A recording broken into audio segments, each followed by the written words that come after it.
અને મૂળજી તો કામ કરે છે ખેડૂતનું, એટલે બરાબર વાવણી હાલતી હતી કે મૂળજી હાલ હવે જમી લે, આ ભાત આવ્યું છે. તો કે હું નાહી લઉં, મારે તો નાયા વગર ભગવાનને ભોગ ધરાવીને પછી જ મારે જમવાનું છે, તમે જમી લ્યો.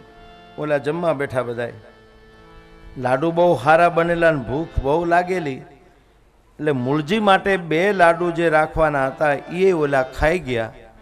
માટીના લાડુ બનાવીને ઢાંકીને મૂકી દીધા બથાણામાં. ક્યાં? માટીના. મશ્કરી કરી. મૂળજી આવે છે કે જો એ બથાણામાં રહ્યા લાડવા તારા માટે 2. એટલે આણે તો બથાણું ખોલ્યું નહીં, પણ એમનેમ આમનેમ ખાલી ભગવાનને કીધું પ્રભુ આપ આરોગો ને પછી હું જમી લઉં. ભગવાનને આરોગવા હતા એટલે કાંઈ માટીના તો હાલે નહીં. એવા લાડુ 2 અંદર પણ સોરમ મંડી ગયા આવવા. ઓલા હાથ ધોઈને પાણી પીને કાંઈક આમ લાંબો વાહો કરવા ગયા ને 2 ભાઈઓ, તેને સુગંધ મંડી ગયા આવવા કે હા હા આપણે જેમાંથી આવી સુગંધ નહોતી, લાડવા તો બધા હરખા જ હોય. એટલે મૂળજીએ કીધું કે તમારે આ તો ભગવાનની ધરેલી પ્રસાદી છે ને એટલે એમાં વધારે હવાદ હોય. એમ કરીને આમ બથાણું ખોલ્યું ને ત્યાં તો માટીને બદલે ચૂરમાના લાડુ થઈ ગયા. 1 લાડુ વળી ઓલા 2 ભાઈને દીધું. અડધો અડધો ખાવ તો ખરા, તમે ખાધો એમાં હવાદ જુઓ ને આમાં જુઓ. ઓલા 2 જણાએ ભાગમાં પ્રસાદી હશે સંતની એટલે ખાધો એને. પછી ત્યાંથી નીકળી જાય છે, થોડીક મજૂરી લઈને ગોંડલમાં આવે છે. સામે કાંઠે લોહંગરી મહારાજનો આશ્રમ આજે પણ છે. ગોંડલી નદીમાં પાણી, એ વખતે 12માસી. લોહંગરીજી જીવને ઓળખી ગયા કે આ છોકરો આગળ જતા ભવિષ્યમાં સમાજનો બહુ મોટો પથદર્શક બનશે, એટલે એને દીક્ષા આપી અને મૂળજીમાંથી નામ પાડ્યું મૂળદાસજી. પછી તો બહુ મોટા એના પરચા જામનગરમાં જાય છે. જામનગર મહારાજાને ત્યાં પણ પેલી બિલાડીને જીવતી કરે છે વગેરે પરચાઓ એમના છે. એમ કરતા કરતા એણે મુકામ અમરેલીમાં કર્યો. ટાવર રોડ ઉપર આજે મૂળદાસ બાપુની જગ્યા છે. કોઈને વખત મળે મહેમાનોને તો મૂળદાસ બાપુની જગ્યામાં આંટો મારવા જેવું ખરું. પોતાના હાથથી ગાળેલી કુઈ છે અને બસ ભજન કરે છે.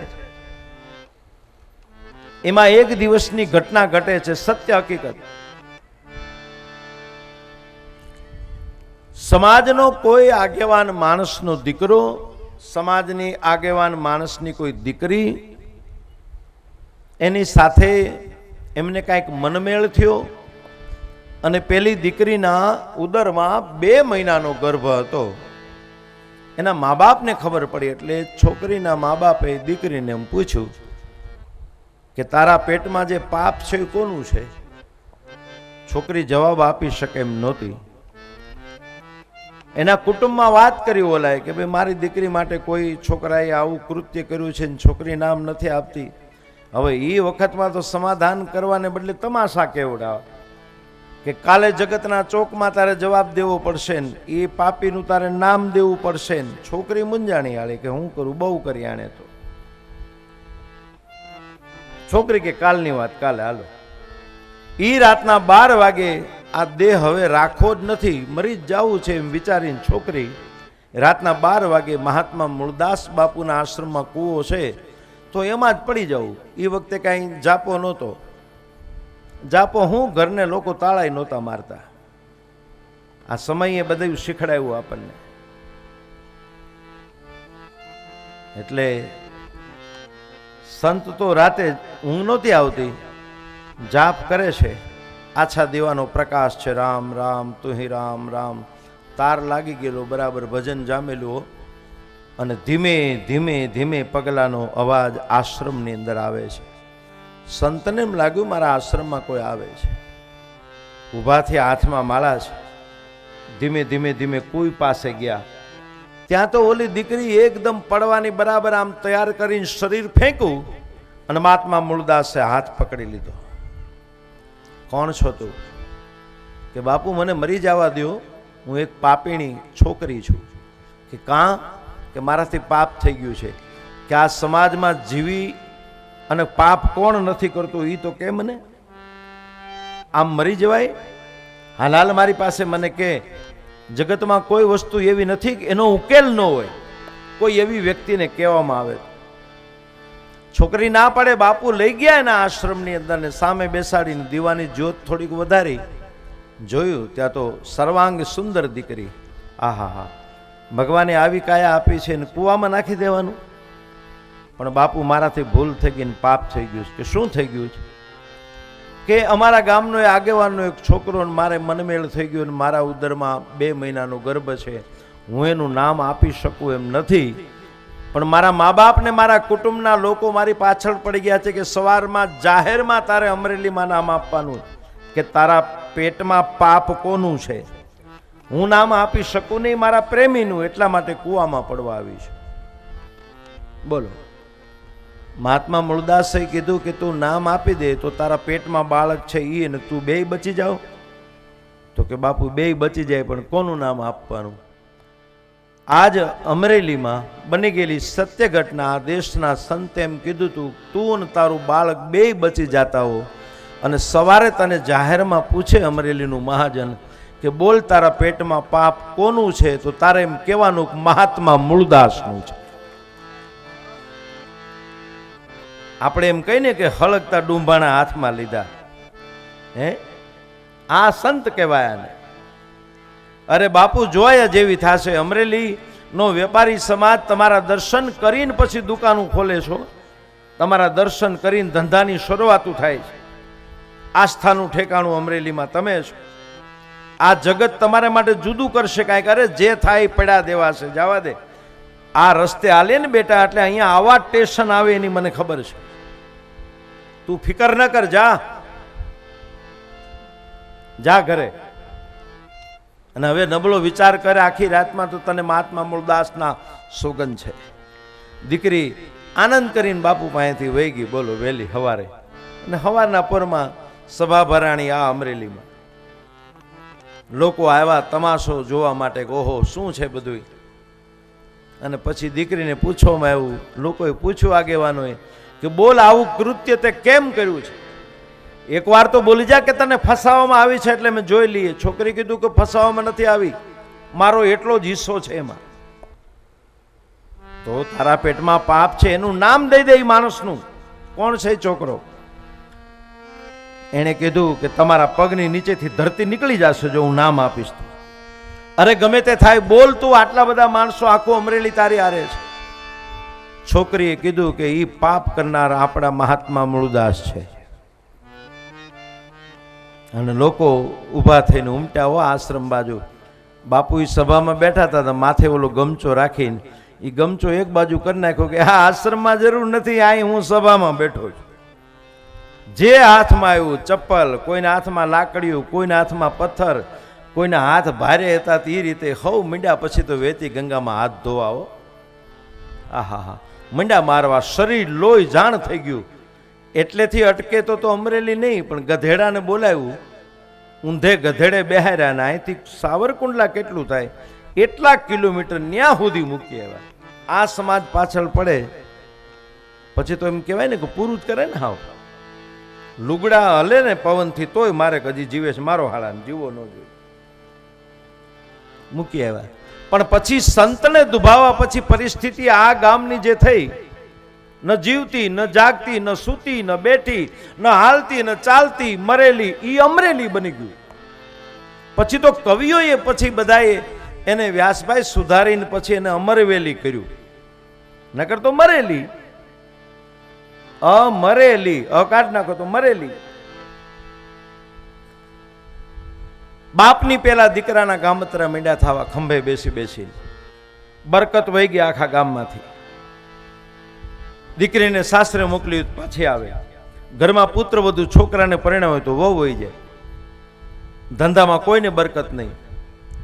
એકબીજાની સામે ઝઘડા થવા લાગ્યા, એકબીજાની સામે લોકો ગાળો દેવા લાગ્યા, કોઈ કોઈને ગમે નહીં એવી પરિસ્થિતિ થઈ ગઈ. એમાં જેણે પાપ કર્યું હતું, જે છોકરો ગામના આગેવાનનો હતો, હકીકતે જે પાપ કરનારો, એને ક્યાંય રહેવાય નહીં. એને ઉદ્વેગ થવા લાગ્યો, સામે મોત દેખાવા લાગ્યું. એણે બીજે દિવસે મિટિંગ ભરીને અમરેલીમાં એમ કીધું કે કાચું કપાઈ ગયું છે. બધાએ કીધું શું કાચું કપાણું છે? કે એ પાપ કરનાર મહાત્મા મૂળદાસ નથી, એ તો ઓલી છોકરીને મારી પ્રેમિકાને બચાવવા માટે થઈને આળ પોતાના ઉપર લઈ લીધી. કે ત્યારે કેમ તું નહોતો બોલ્યો? કે ત્યારે મને એમ લાગતું હતું કે અમે બે બચી જાય તો સંસાર અમે માંડીને સુખેથી જીવી. હાલા તારા સુખ માટે થઈને અમે સંતને માર્યા. એલા હાલો હાલો હાલો બાપુને પાછા તેડી આવી. અભિપ્રાય બદલી ગયો ને, એ મારવા વાળા હો, એ જ અબિલ ગુલાલ કંકુ જેના ઉપર ચડતું હતું એ કાદવ ફેંકતા હતા, ગીતો સ્તોત્રો બોલતા હતા, ભજન બોલતા હતા, એ જ લોકો ગાળો દેતા હતા. આ સમાજ ક્યારે શું કરે કાંઈ નક્કી નહીં. એટલે ગાજરની પપુડી વાગે ત્યાં લગી વગાડાય ને પછી ખાઈ જવાય. હાલે ત્યાં લગી જ હંકાય. આ કલિયુગ છે. લોકો સ્વચ્છંદી બની ગયા છે. પોતાનું ધાર્યું ન થયું એટલે ક્યાં રમી છે? તમારા ગમે એટલા ગુણ હોય, એક અવગુણ માણસ કરે એટલે 99 પાણીમાં નાખી દે આ સમાજ.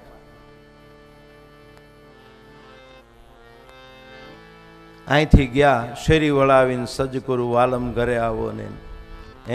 અમરેલી ન્યાના સેવકો હતા સાવરકુંડલાના, ઈટને ચૂનો ચોપડીને હળદર ચોપડીને બાપુના શેક હાલતા હતા, તોડી નાખ્યા હતા બધાએ. હવે લાભ લીધો હતો. બાપુ હા કયું ગામ? અમરેલી. એટલે આમ ઊંધું જોઈ જાય. બાપુ માફ કરજો કે પણ મેં અપરાધ જ નથી કર્યો તો માફ કરવાની વાત ક્યાં આવી? કે બાપુ બહુ અમારાથી ભૂલ થઈ ગઈ છે. કોઈ કે મારો દીકરો ગુજરી ગયો, કોઈ કે મારી ઘરવાળી ગાંડી થઈ ગઈ, કોઈ કે મારી છોકરી ભાગી ગઈ, કોઈ કે મારે ધંધામાં બરકત જ નથી, દુકાન ખોલી નથી થતી. કાંઈ ન હોય એટલી બધી ચોખ્ખાઈ રાખી છે તો ક્યાંકથી આવીને હરફ બેસે છે, હરફ ઘરમાં. હું બસ સ્ટેન્ડ હોવા જાઉં? આ પરિસ્થિતિ બાપુ તમને દુભવ્યા પછી અમારી થઈ છે. એ હાલો પાછા હાલો, સંત છે અને અમે તો માણસો છીએ, આવું જ કરતા રહી. સ્વાર્થી બધા જીવ કહેવાય ને. આવા ગળચા મીંડા ગળવા સમાજને તો પછી તો ગળચા ગળતા કેટલી વાર.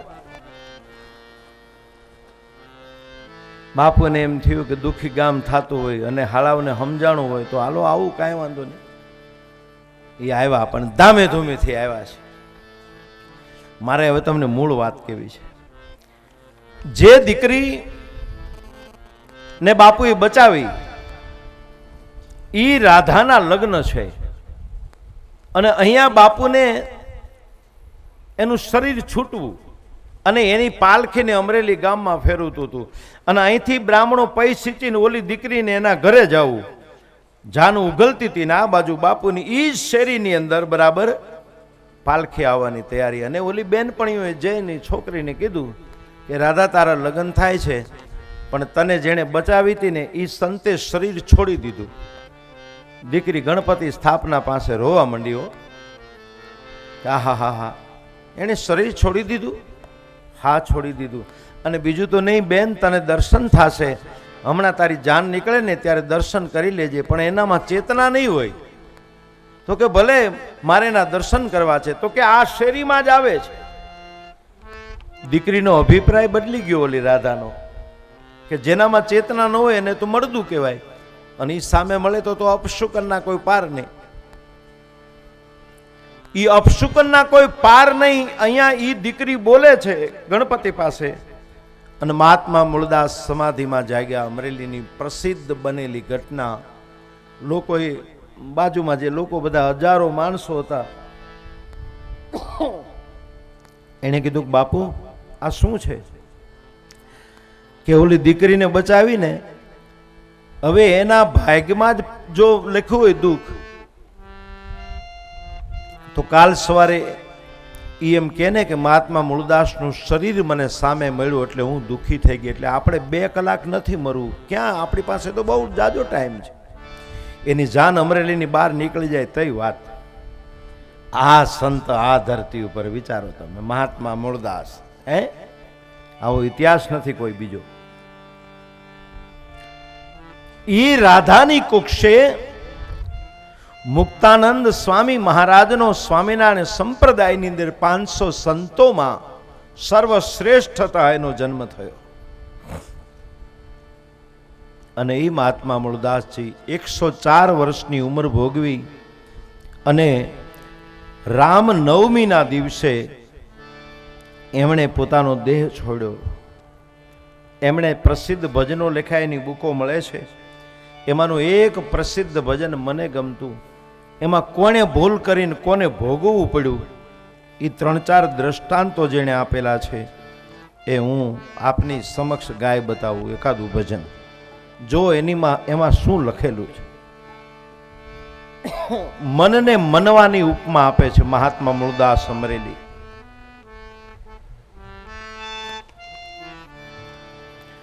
એ મનવો જાણે અમે સારા કામ કરશું ને,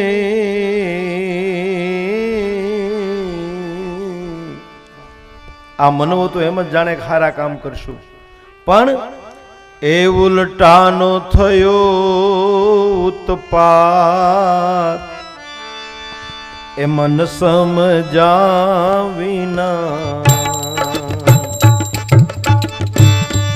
મનવો જાણે કે અમે સારા કામ કરશું ને,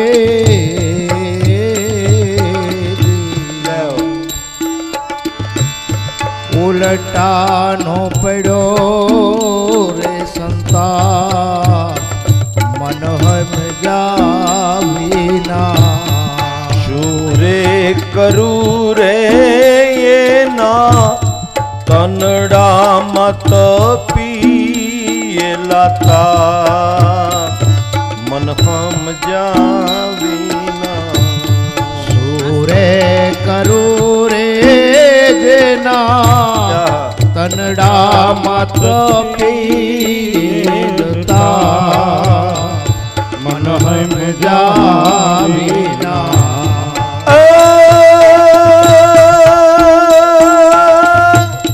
પરીક્ષિત રાજાને જ્યારે અજ્ઞાન ઉપજાને, ઋષિના ગળામાં નાખો સાપ મન સમજાવીના. પરીક્ષિત રાજાને જ્યારે આ બધું સમજાય અજ્ઞાન ઉપજાને, ઋષિના ગળામાં નાખો સાપ મન સમજાવીના. 7 દિવસે રાજા સર્પદંશ થાશે ને, લાગ્યા એને શૃંગી કેરા શાપ મન સમજાવીના.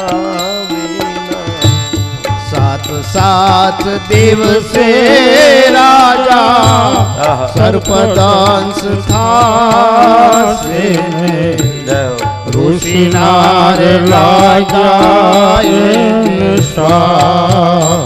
મન સમજાવીના.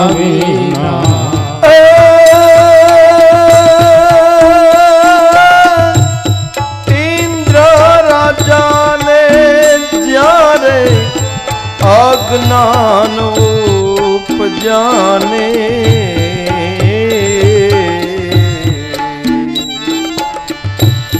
ગૌતમના ઘરમાં રિયારા મન સમજાવીના.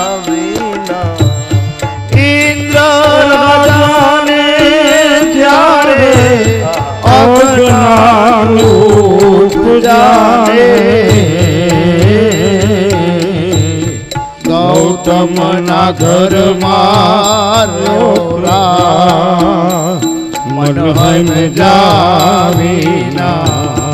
એક ભંગ કારણે એને શાસ્ત્ર ભંગ કીધાને, લાગ્યા એને ગૌતમ કેરા શાપ મન સમજાવીના.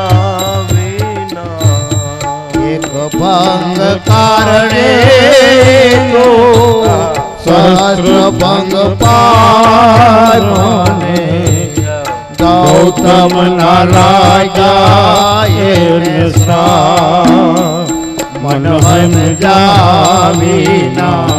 ત્રીજો દાખલો એનાથી પ્રસિદ્ધ, વિશ્વ પ્રસિદ્ધ દાખલો કયો? રાજા રાવણ ને જ્યારે અજ્ઞાન ઉપજ્યું ને રામ ના ઘરમાં નાખો હાથ મન હમ જાવીના. રાજા રે રાવણ ને જ્યારે રામના ઘરમાં અજ્ઞાન ઉપજાણે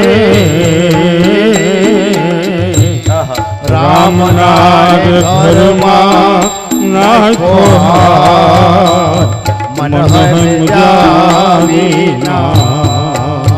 એનું પરિણામ શું આવ્યું? રામના ઘરમાં હાથ નાખ્યો રાવણે તો પરિણામ શું આવ્યું? 14 ચોકડી કેરું રાજ ગુમાવું ને પાછળ નો રિયો વસ્તાર મન હમ જાવીના. 14 ચોકડી કેરું રાજ ગુમાવું ને પાછળ ન રહ્યો વસનાર મન હમ જાવીના. મૂળ રે વચન નો મૂર્ખો મરમન જાણે ને બેસીને માંડે મોટા પાર મન સમજાવે. એ મૂળ રે વચન નો મૂર્ખો મરમન જાણે બેસીને માને મોટા પાઠ મન હમ જાવીના. છેલ્લે ફળશ્રુતિમાં મહાત્મા મૂળદાસજી લખે છે, શું કહે છે? જે તત્વને આપણે ઓળખી શકતા નથી એના મોટા પાઠ માંડે છે. ભાવ અને લાગણી વગરનું કર્મકાંડ પણ શુષ્ક છે, જેમાં સ્નેહ ન હોય. એટલે મૂળદાસજી ટકોર કરે છે,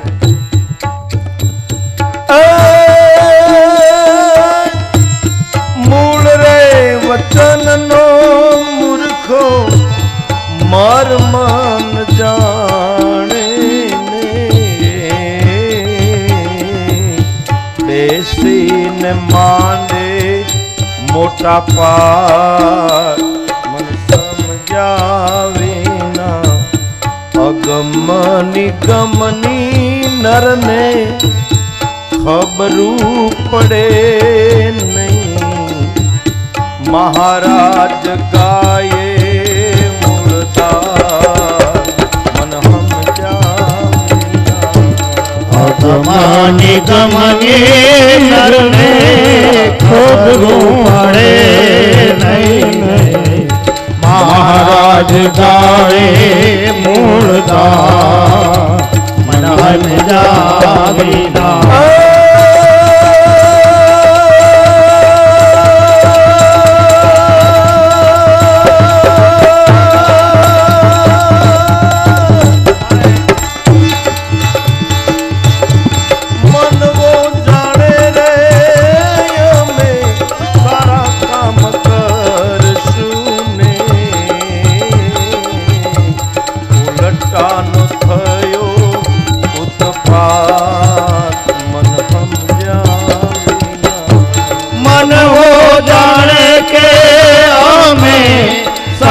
કામ કરશું ને ઉલટાનો વડ્યો મન હમ જાવીના. શું રે કરું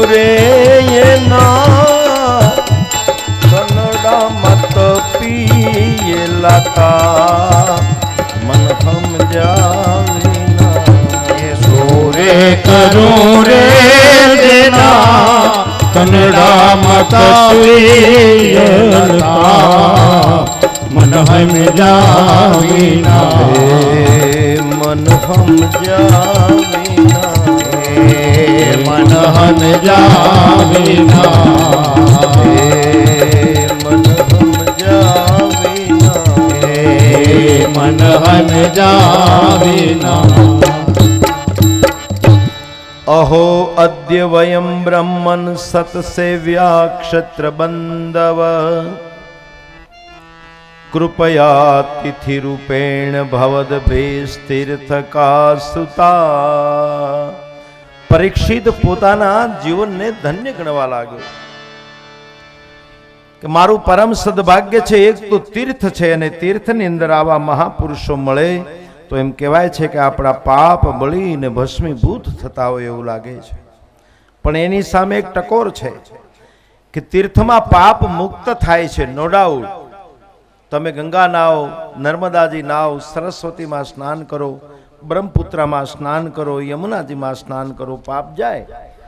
પણ તીર્થમાં જઈને પાપ કરો ને તો પાપ વજ્ર જેવા થાય. એનું કોઈ પ્રાયશ્ચિત બતાવ્યું નથી. તીર્થમાં સાબુથી સ્નાન ન કરીએ, તીર્થમાં વહેતી નદી જે કોઈ હોય એમાં સાબુથી આપણા કપડાં ન ધોઈએ. આપણો કોઈ નાસ્તો એ પોલિથીનની કોથળીમાં ગમે ત્યાં ફેંકી ન દઈએ. ગાય ખાઈ જાય, ગાયની હોજરીમાં કોથળી ચોટી જાય, ગાયને કેન્સર થાય, ગાય મરી જાય. તીર્થ તમે કમાવા ગયા છો, પુણ્ય કમાવા ગયા છો અને ત્યાં ગૌ હત્યાનું પાપ તમને લાગે છે. સાવધાન. તીર્થમાં તો જાગૃતિની જરૂર છે.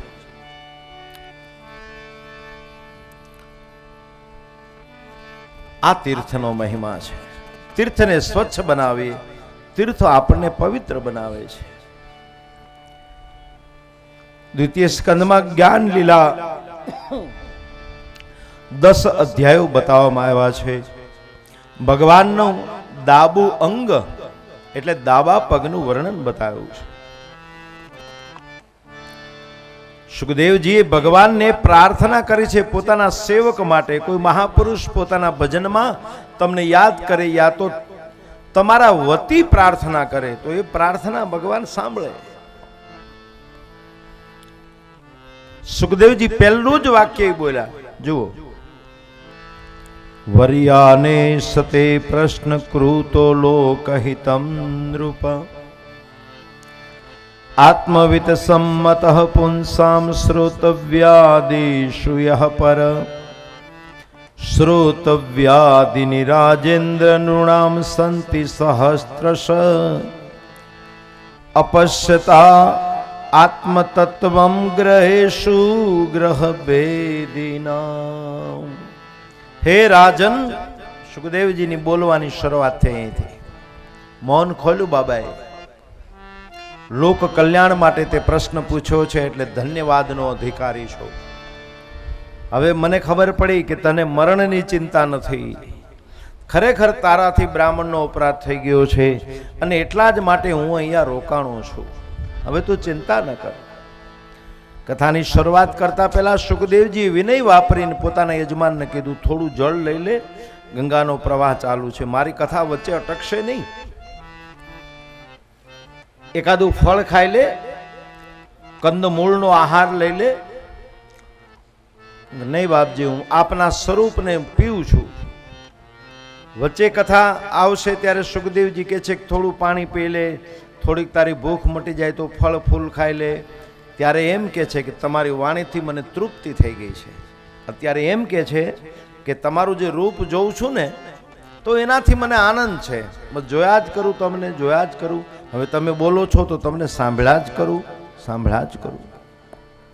આ ભાવ બતાવ્યા છે પરીક્ષિત મહારાજાના. ઋષિ પ્રત્યે કેટલો ભાવ છે. મનુષ્યનું કર્તવ્ય કેવું છે એ બતાવવા માટે તેને સુંદર દ્રષ્ટાંતો આપ્યા.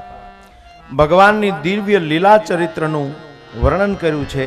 વિષ્ણુ ભગવાનની ભક્તિની વિશિષ્ટતા કેવી હોવી જોઈએ, ઠાકોરજીની સેવાથી શું લાભ પ્રાપ્ત થાય છે એ સુખદેવજી પ્રાર્થના કરી ભગવાનને કે પરમાત્મા મેં આને વરદાન આપ્યું છે કે તને મુક્તિ મળશે, તો આ વાત મારી બની રહે, એને માટે હું આપને પ્રાર્થના કરું છું. ભગવાનની કથાના સાંભળવાના અધિકારી કોણ કોણ છે જો બતાવ્યું છે. કેવા લોકો કથા સાંભળી પણ શકે. કિરાત હુણાન દ્રુપુલિંદ પુલક્ષા આભીર કંકા યવના સ્વસાદય યેન્યે ચ પાપા યદપાશ્રયાશ્રયા શુદ્ધયંતિ તસ્મે પ્રભવિષ્ણવે નમઃ. કથા કહેવાનો નહીં, શ્રવણનો સૌનો અધિકાર છે. અહીં વચમાં લોચો આવી ગયો તો આ ગાદીએ બહુ ભોગવવું પડ્યું. સાંભળવાનો દરેકને અધિકાર છે, બોલવાનો અમુકને છે. એટલે એવી યોનિઓમાં જન્મા હોય એને કથા તો ખાસ સાંભળવી. અને નામ જોગું 5,500 વર્ષ પહેલા ઉલ્લેખ કરી સુખદેવજી બતાવે છે કે કોલ અને કિરાત સમાજનું કામ કરી, ખેતીનું કામ કરી, બીજાને ત્યાં મજૂરીએ જઈ, બીજાને હેલ્પરૂપ બનીને, જે એક નાનો સમાજ છે આપણે ત્યાં, કોલ અને કિરાત. આ કોલ કિરાત છે એનો અર્થ થાય છે કોળી સમાજ, પણ હિંસા નહીં કરનારો સમાજ. કિરાત એમાં 2 ભાગ આવે ને. ક્યાં ક્યાં ભાગ આવે? 2 ભાગ આવે એ સમાજમાં. તો એ લોકો પણ કથા સાંભળવાના અધિકારી છે. પછી ભિલ્લ લોકો પણ જે પશુ પંખીઓના પીછાઓનો મુગટ બનાવે અને પંખીઓને મારી નાખે અને એનો આહાર કરે, એવા નહીં. સુખદેવજીએ જાગૃતિ બતાવી, એવા નહીં. સત્યનારાયણની કથાના 2જા અધ્યાયમાં કઠિયારાએ બ્રાહ્મણના પગ પકડ્યા કે આવી કથા મારા ઘરે કરવા આવો કે ન આવો. એટલે એણે કીધું આવું, પણ તું શિકાર મૂકી દે. લીલા લાકડા કાપવાના નહીં, સૂકા જ કાપવાના. અને પછી બધાને આમંત્રણ આપ. લોકો ભલે મારી ટીકા કરે, જે કાંઈ કરે, હું તારે ઘરે આવવા તૈયાર છું. અધિકાર દરેકને છે, પણ અધિકાર પ્રમાણે અધિકાર સમાજેના નિયમો તો પાળવા જોઈએ ને. અમને અમારો અધિકાર આપો. દરેકને અધિકારની છૂટ છે જ, નો ડાઉટ આ સૃષ્ટિમાં. અને અધિકારથી માગવા માટે માણસે ગમે એ કોશિશ કરવી પડે. અધિકારવાળી વસ્તુ તો લડીને પણ માણસ લે છે, જેનો હક લાગતો હોય એ રીતે, પણ એના સમાધાનો છે. એટલે કોલ, કિરાત, ભીલ, પછી હુણ લોકો.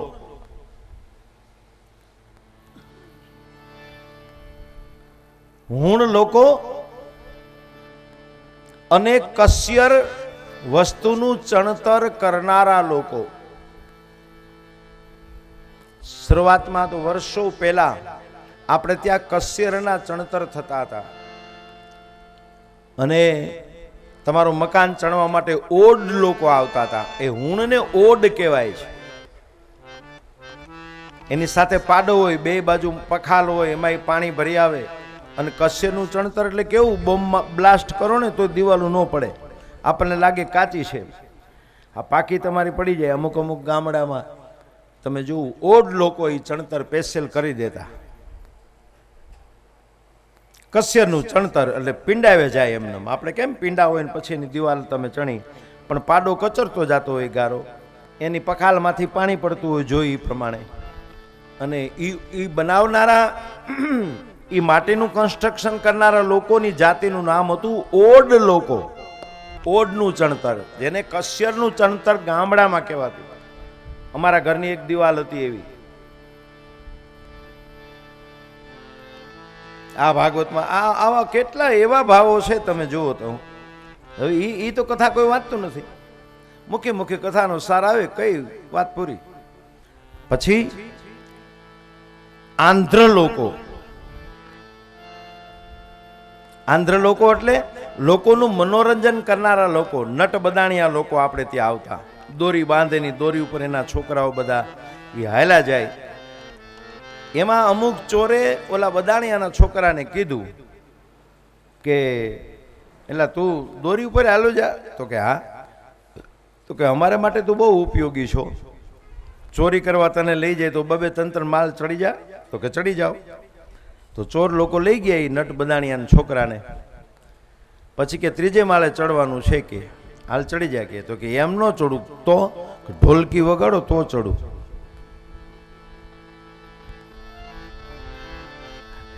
ચોરી કરવા જઈને ઢોલકી વગાડે. એ કે ઢોલકી વાગે તો ચડું, હમણાં ચડી જાવ. તો એ આંધ્ર લોકો, પછી અંધદેશી લોકો, પર્યાવરણનું જંગલમાં જતન કરનારા જે લોકો છે, અને ત્યાંથી ઘાસના પુલા લઈ, અને એ વખતે તો શેઠ શ્રીમંત લોકો ગાયો રાખતા પોતાના ઘરમાં, એક એક બબે ગાયો પાળવા માટે પૂજનિક રીતે.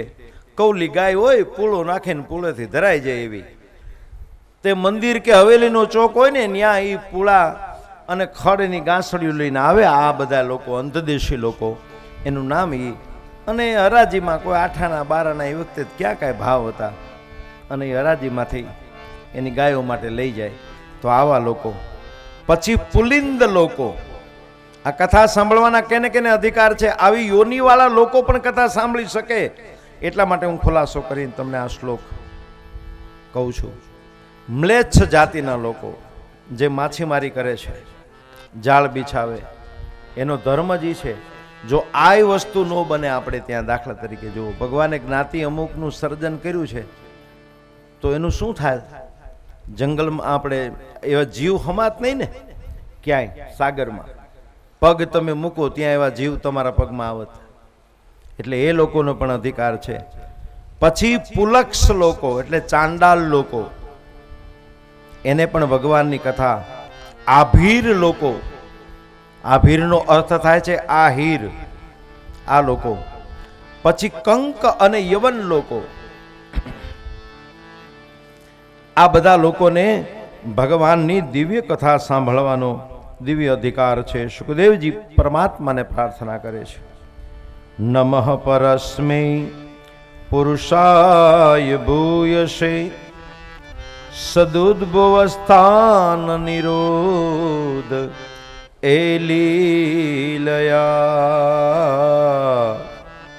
પુંસા એ પુનઃ પારમહંસ આશ્રમે વ્યવસ્થિતાના મનુમૃગ્યદા શુષે.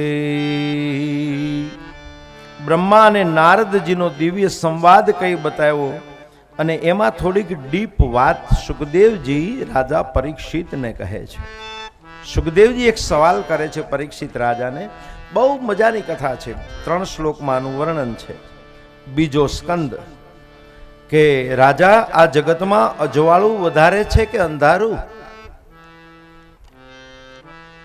તો પરીક્ષિત એમ કે છે કે મહારાજ વધારે તો અંધારું છે. ઠીક.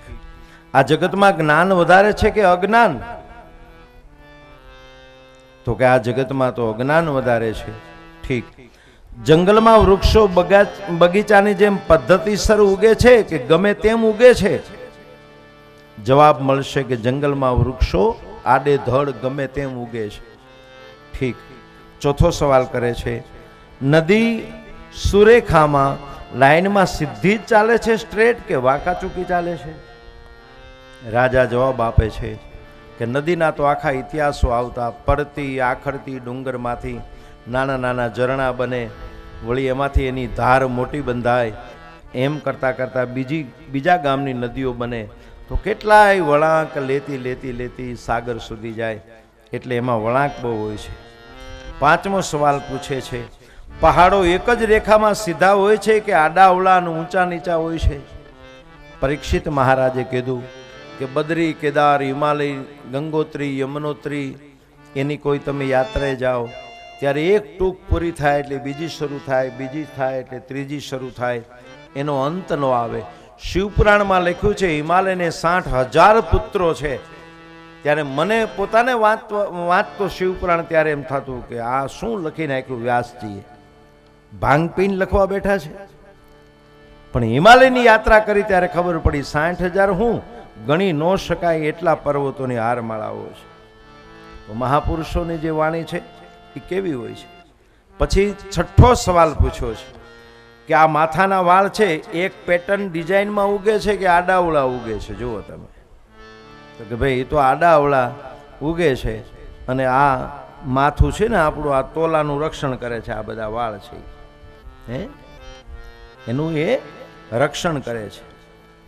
સાતમું, માણસના વિચારો એક પદ્ધતિમાં આવે છે કે આડાવળા આવે છે? તો કે ભાઈ એ તો એક પદ્ધતિમાં નથી આવતા, આડાવળા આવે છે. ઘડીક સારો અભિપ્રાય કોઈની પ્રત્યે આવે, મૂળ હોય તો, નહીતર નબળા અભિપ્રાયો આવે. તો આવું બને છે. આઠમી વસ્તુ, તમે બહુ ઊંચા મકાનમાં રહેતા હો, આમાં તો એ નામ એવી રીતે નથી લખ્યા, પણ હું તમને કહું છું 7મે માળે ફ્લેટમાં કે 10મે માળે તમે રહેતા હો કે 3જે માળે રહેતા હો, તમે 15 કે 20 દિવસથી વેકેશનમાં બહાર ગયા હો અને તમે જાઓ તો તમારી પહેલાં ત્યાં ધૂળ પૂગી ગઈ હોય, બારણું બંધ હોય, તાળું મારેલું હોય, ક્યાંય બારી બારણા બંધ કર્યા હોય, એટલું પેક કર્યું હોય. 7મે 8મે માળે તમે રહેતા હો હે, તો ધૂળ ત્યાં પહોંચી ગઈ હોય છે. એ કોણ ત્યાં પુગાડે છે? 7મે માળે ઠીટ ઉપર હું લિફ્ટમાં જતી છે હે. તો એની સામે એક દાખલો આપ્યો કે તમે તમારા જીવનમાં પાપ કર્મ હોય અને પછી એને મૂકીને બીજે જાઓ, વિદેશમાં વ્યા જાઓ ને, તો તમારું કર્મ તમારી ભેગા આવે. એ તમને વેલકમ કરવા આવે કે આવો આવો આવો. એટલે આપણે કે એલા તારાથી બીન તો અમે બહાર નીકળી ગયા કે બસ હું હમણાં 10 મિનિટથી અહીં આવ્યો, ત્યાં તમે પધાર્યા, લ્યો. એ કોઈને છોડે નહીં એવી રીતે. તો આ અને 9મી વસ્તુ છે એ પ્રાકૃત છે. એટલે એનો એ રીતનો જવાબ છે કે કોઈ મોટી ઓફિસ હોય એમાં વ્યવસ્થા જાળવવી પડતી હોય કે વ્યવસ્થા પહેલેથી હોય? વ્યવસ્થા જાળવવી પડતી હોય છે, જાળવવી પડતી હોય છે. તો આ જે બધી વસ્તુ બતાવી, કુદરતી વસ્તુ છે એ વ્યવસ્થામાં છે કે કુદરતી વસ્તુ છે એ અવ્યવસ્થામાં છે? પરીક્ષિત મહારાજ પ્રશ્નોત્તરીમાં જવાબ આપે છે કે ભગવાનની જે વસ્તુ છે ને એ એની રીતે જે છે એ અવસ્થિત વ્યવસ્થામાં છે. એને વ્યવસ્થિત અમુક વસ્તુ આપણે કરવી પડે છે. અહીંયા તમે બેસો તો ડિસિપ્લિન આપણે જ જાળવવી પડે છે.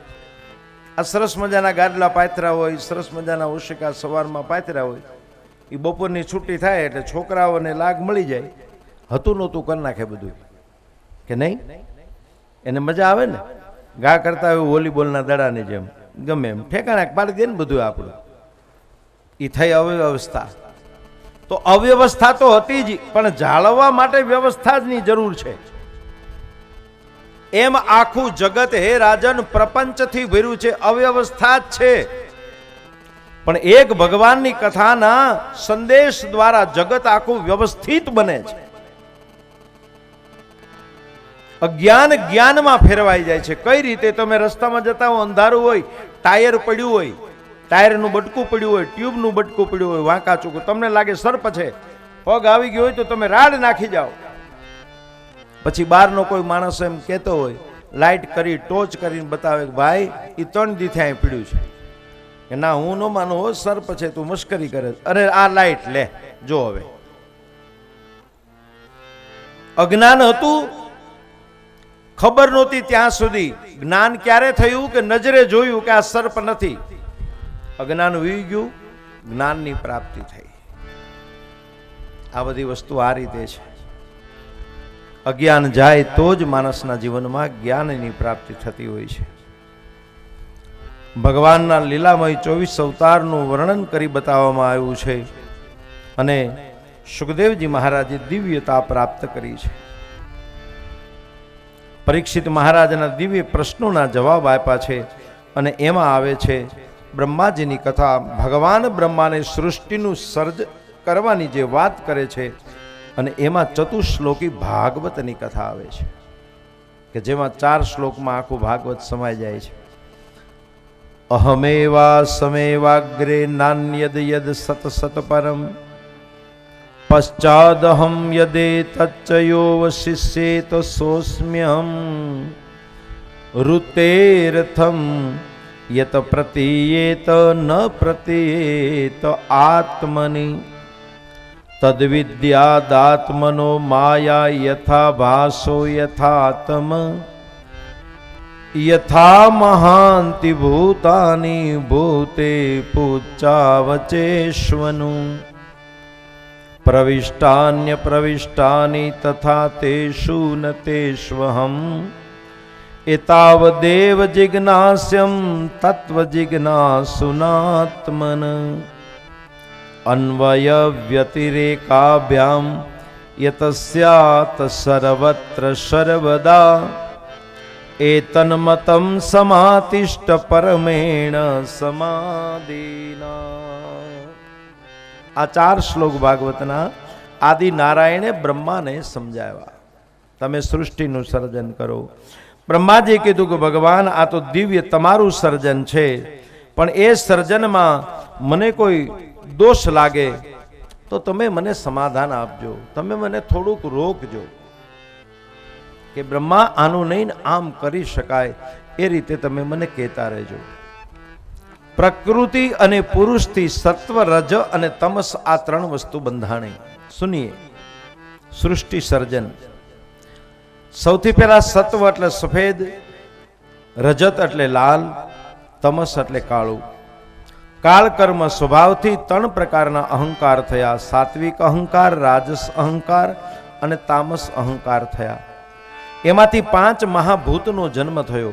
આકાશ બન્યું, વાયુ એટલે પવન, એમાંથી તેજ ઉત્પન્ન થયું, એમાંથી પૃથ્વી ઉત્પન્ન થઈ અને એમાંથી જલ ઉત્પન્ન થયું. આકાશમાંથી શબ્દ ઉત્પન્ન થયો.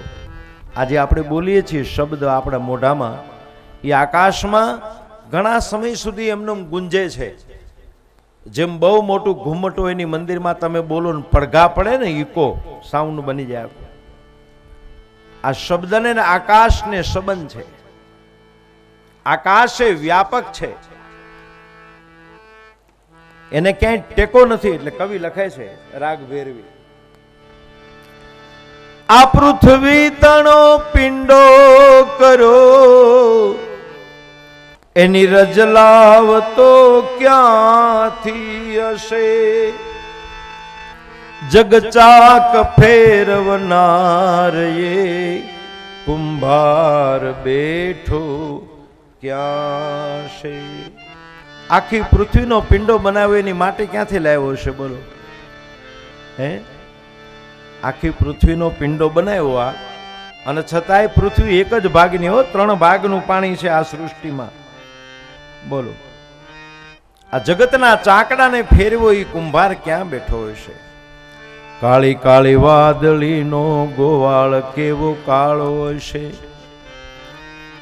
અને વીણ આંચળે દોહનાર એ ગોપાલ બેઠો ક્યાં? કાળા ગબારા નીકળે આકાશ માર્ગમાં, આપણે એને ગબારા કહી કે ભાઈ કાળું છે, એમાં પાણી ન હોય. તો પાણી ક્યારે હોય? સૂર્ય ભગવાન એના કિરણો છોડે, વૈજ્ઞાનિક પ્રક્રિયા બને, વરાળથી વાદળા બંધાય, દરિયાનું પાણી ખારું ઉપર જાય, કોઈને ખબર ન પડે, અને ક્રિયા થાય એને કુદરત કહેવાય. છતાંય દરિયાનું બેલેન્સ ઓછું ન થાય, એ ભગવાનની લીલા.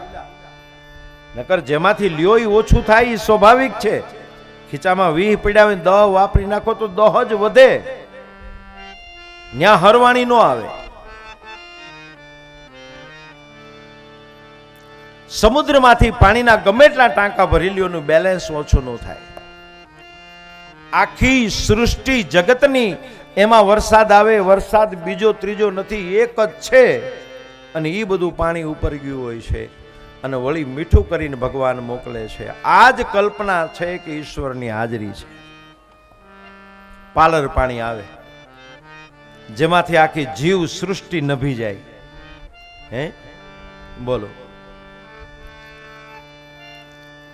કાળી કાળી વાદળીનો ગોવાળ કેવો કાળો હશે, વીણ આંચળે દોહનાર ગોપાલ બેઠો ક્યાં હશે.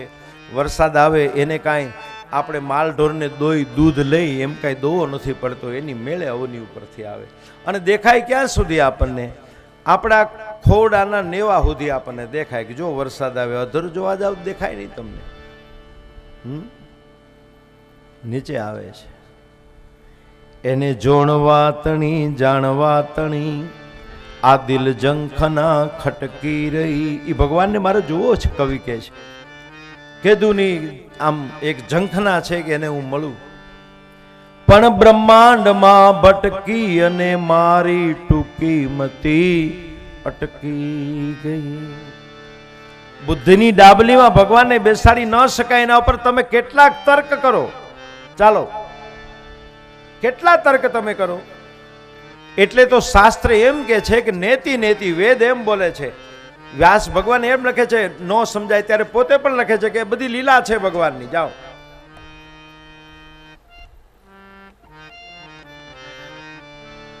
આકાશનો ઉપરનો અંદાજ નથી આવતો, એનો છેડો ઉપર નથી, નીચે દરિયાનું તળું નથી. તમે વિચાર કરો કેટલી સૃષ્ટિઓ થઈ આપણે ત્યાં, એક પછી એક પ્રલય થઈ, આખી સૃષ્ટિઓ બધી થઈ. એમને કેટલી કેટલી વસ્તુ ડૂબી ડૂબી ડૂબી અને સમુદ્રની અંદર પડી છે, છતાં એણે એની ગહેરાઈ ન છોડી. ઓલા મચ્છરે જઈ ગરુડને એમ પૂછ્યું કે આકાશ ઊંચે કેટલે, અને માછલીએ મગરમચ્છને પૂછ્યું કે સાગરનું તળિયું ઊંડે કેટલે. જેનો કોઈ તાગ એમાં રહેવા છતાંય કોઈ માપી ન શક્યા. એ પરમાત્માની લીલા છે. એટલે આકાશમાંથી શબ્દ થયો, વાયુથી સ્પર્શ થયો. આપણે એકબીજાના હાથ મિલાવીએ એટલે એકબીજાને અડા કહેવાય. વાયુ પવનની લેરખી આવે એટલે આપણને ખબર પડે, આપણા શરીરમાં રોમાંચ થાય કે હા હા, આખા દિવસમાં એક જ વાર લેરખી આવી. સ્પર્શ થયો. વાયુ આપણને સ્પર્શ કરે છે. તેજમાંથી રૂપનો જન્મ થયો. સૂર્ય ભગવાનના તેજમાંથી શું આવ્યું? એક રૂપનો જન્મ થયો. અને જલથી રસ ઉત્પન્ન થયો. આ બધા રસો છે એ શેનાથી ઉત્પન્ન થયો? જલથી. અને પૃથ્વીથી ગંધ ઉત્પન્ન થઈ. શું ઉત્પન્ન થયું? પૃથ્વીમાંથી ગંધની ઉત્પત્તિ થઈ છે. રાજસ અહંકારથી 5 જ્ઞાનેન્દ્રિયો ઉત્પન્ન થઈ. કઈ કઈ? એમાં કાન, ત્વચા એટલે ચામડી, આપણી આંખો, આપણી રસના એટલે જીભ, અને આપણી નાસિકા. આ 5 વસ્તુ છે એને જ્ઞાનની ઇન્દ્રિયો કહેવાય છે. જ્ઞાનથી ઈચ્છા ઉત્પન્ન થઈ. ઈચ્છાના મૂળમાં જ્ઞાન છે. ઈચ્છાની પૂર્તિ ક્રિયાથી બને છે. હવે 5 કર્મેન્દ્રિય આપણે જુઓ. અંતઃકરણ, મનબુદ્ધિ, ચિત્ત, અહંકાર, આ 25 વસ્તુ બની અને છેલ્લે આ પૂતળું તૈયાર થઈ ગયું. પણ એમાં ચેતના નહોતી. 24 તત્વો પછી 25મું તત્વ છે પ્રાણ, અને જેમાં બ્રહ્માજીએ પ્રવેશ કર્યો અને એમાંથી એક વિરાટ પુરુષ ઉત્પન્ન થયા. આ સૃષ્ટિના સર્જનની કથા કઈ સંભળાવી છે. અને એના માટે આખા ભગવાનનો એક દિવ્ય વંશ બતાવવામાં આવ્યો છે.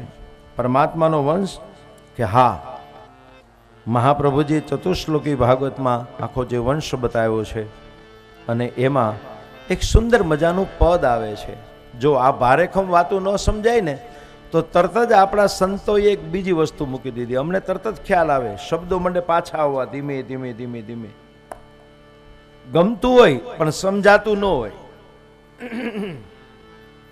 માઇકના અવાજથી કાન સુધી અવાજ તો અમારો તમને આવે, પણ અમુક બાબત એવી છે કે જે સમજાય નહીં, તો એને સમજાવવા માટે એક પદ આવ્યું, અને એ ભગવાનનો આંબો એને કહેવામાં આવે છે. ભાવથી આજે બધા બહેનો પ્રતીક્ષામાં છે, અને આપણે બધાએ એક સુંદર મજાનો ભગવાનના વંશનો આંબો છે, એને આપણે ગાય. આંબો દરેકના વંશનો હોવો જ જોઈએ. એટલે આપણને ખબર પડે કે આપણા વંશમાં આપણે કોના સંતાનો છીએ, આપણા બાપ દાદા કોણ છે. બારોટના ચોપડામાંથી જેથી નામની યાદી, આપણા કુળદેવી મૂળ કોણ છે, ઉપરાણે આવેલી દેવી આપણી કોણ છે, આપણી સહાય કરનારી શક્તિ કોણ છે, આપણા સુરધન સુરાપુરા કોણ છે, આપણા ગોરબાપા કપાળ ગોર જેને કુલ ગોર કહેવાય એ કોણ છે, એનો આપણને ખ્યાલ આવવો જોઈએ. પછી તમે પિતૃ કાર્ય કરો ને તો એમાં જેટલા આંબાના નામ હોય એ બ્રાહ્મણ એના પિંડ મૂકી મૂકી એક બાજુ બારોટને ચોપડીથી નામની યાદી હોય તો એ બધા યજ્ઞો સફળ થાય. સમજાણું તમને? એક એકને લઈને તમે પિંડદાન કરો તીર્થમાં જઈને તો અતિ ઉત્તમ થાય. તો એ આંબો ભાવથી પાછળ ઝીલવાનું છે, દરેકે ગાવાનું છે.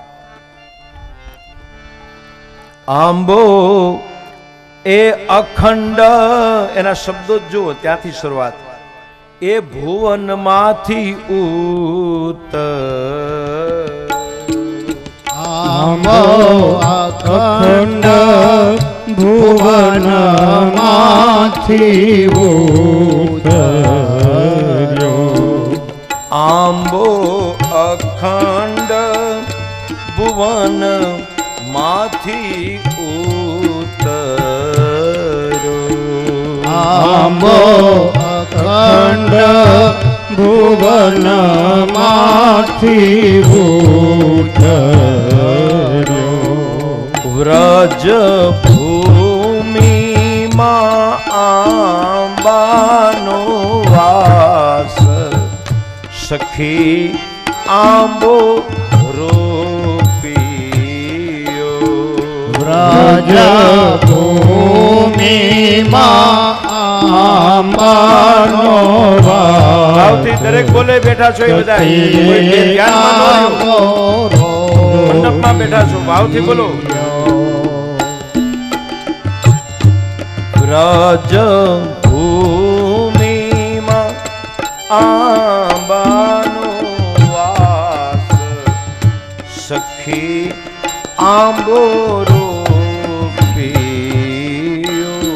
વ્રજ ભૂમિમાં આંબાનો વાસ, ભાવથી સખી આંબો રોપિયો. આંબે વસુદેવજીએ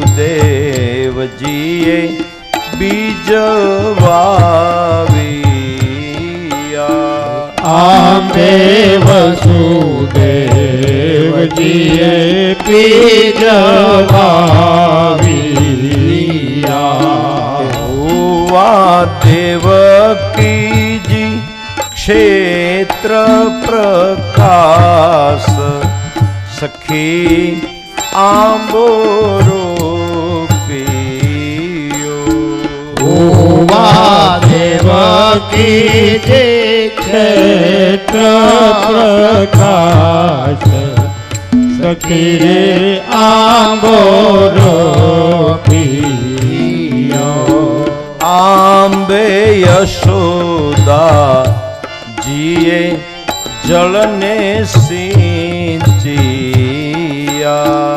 આંબે યશોદા જીએ જળ સિંચ્યા.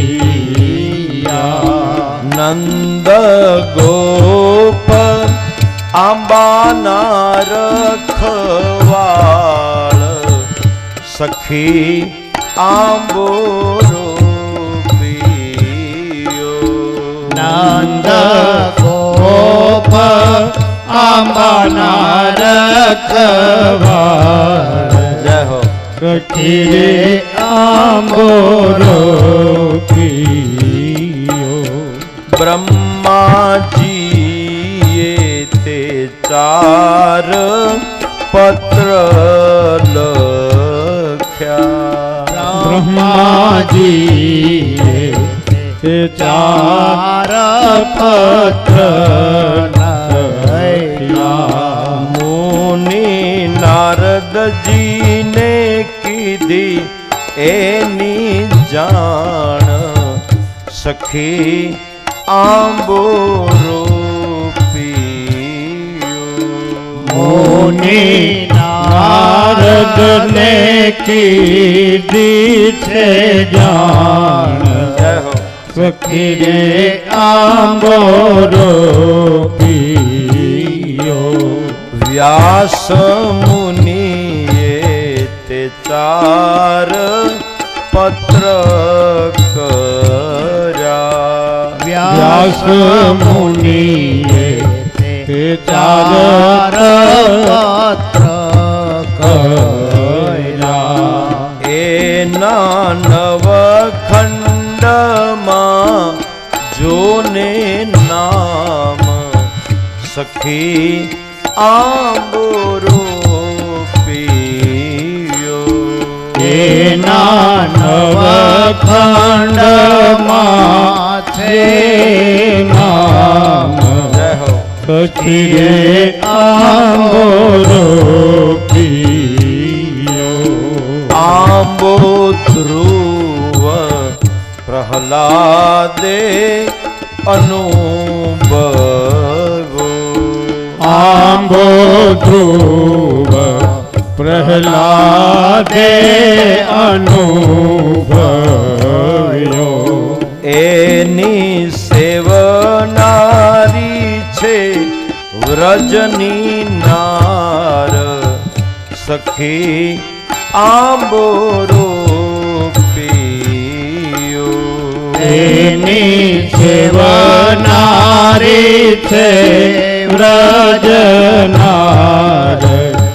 સખી રે આંબોરો પીયો દ્વાદશ સ્કંધ અંબાના ફળ થયા દ્વાદશ સ્કંધ તે આંબાના થડ થયા 335 અધ્યાય એની ડાળ સખી આંબોરો પીયો 335 અધ્યાય તેની ડાળ જય હો સખી રે આંબોરો પીયો 18,000 શ્લોકના આંબે